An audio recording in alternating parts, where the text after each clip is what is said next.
All right, let's talk about soccer, football, European football, or whatever it is. The Victoria Highlanders season is just weeks away from kicking off at Royal Athletic Park. And today the team announced a new presenting sponsor. You're always too honest. If I would have filled this out, Trisha Mariash from Bayview Place presented the team with $50,000 this afternoon. Mariash has developed a reputation for supporting local clubs and events.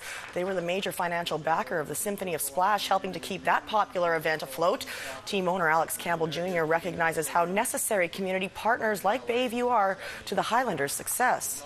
This year we got creative and said we were looking for travel sponsors to individually sponsor players, but the costs just keep ratcheting up. So $50,000 puts us, I would say, very close to break even.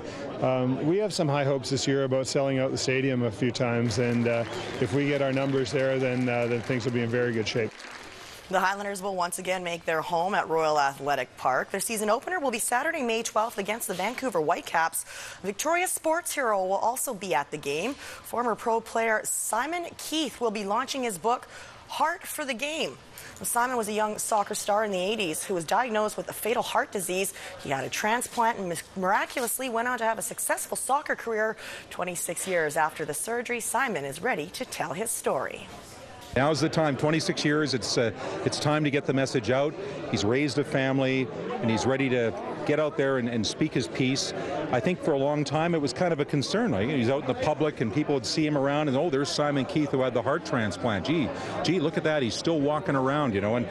But in the back of his mind, he always knew he had a responsibility to the wider community, that he'd got a lot of support, and this is a chance for him to put something back into the community.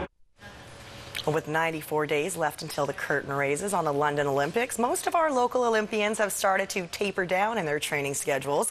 That group does not include track cyclist Gillian Carleton, who today got a major boost from Broad Street Bicycles. How about a new bike to complete your Olympic training? Carleton had been making do with some older equipment, so the good people at Broad Street Bikes and Focus Bicycles came through with that beauty. Old equipment didn't stop Gillian from hitting the podium, though. She led Canada to our first medal ever in women's team pursuit at the Worlds earlier this month.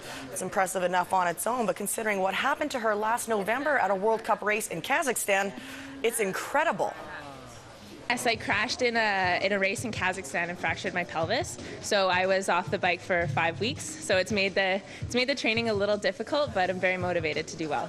I'm really excited that Broad Street Bikes and Focus have teamed up to help me get the most out of my training this year. I've known Gillian for a long time, and I've sort of watched her move up in the ranks. And when this opportunity came to help out a friend and a great athlete, we jumped on it. It's nice. I'm very rejuvenated now. I've had a couple days of rest, so I'm ready to just attack these last 3 months of training. I'm just really looking to medal at the Olympics, so very motivated. Congratulations on that new ride. Nice to see those two businesses step up and help her out. Absolutely. We need local support, so it's great to see people helping our athletes out. Our top athletes should have the best equipment. Yes. Right? Exactly. Thanks, Myra. You're welcome.